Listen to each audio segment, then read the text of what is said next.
যদি বাংলাদেশে কখনো পারমাণবিক বিস্ফোরণ ঘটে, কি হতে পারে সেই পরিস্থিতি? কেমন হবে এর প্রভাব?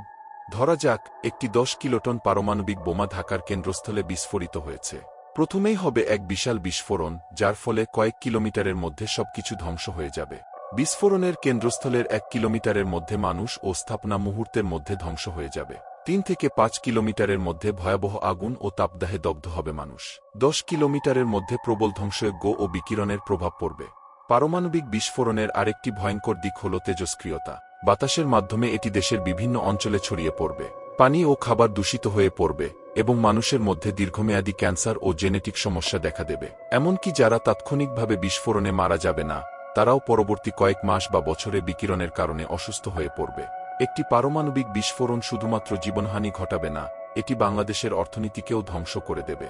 কৃষি, শিল্প, ব্যবসা সবকিছু ধ্বংস হয়ে যাবে। লাখো লাখো মানুষ গৃহহীন হয়ে পড়বে এবং খাদ্য সংকট দেখা দেবে।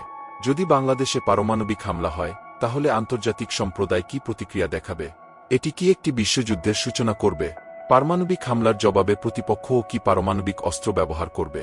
বাংলাদেশের মতো ঘনবসতিপূর্ণ দেশে পারমাণবিক বিস্ফোরণের পরিণতি হবে অকল্পনীয়। এই কারণে বিশ্বে পারমাণবিক নিরস্ত্রীকরণের প্রয়োজনীয়তা দিন দিন বাড়ছে। আমাদের দেশ ও বিশ্বকে পারমাণবিক বিপর্যয়ের হাত থেকে রক্ষা করতে হলে শান্তি ও কূটনৈতিক আলোচনার উপর জোর দিতে হবে।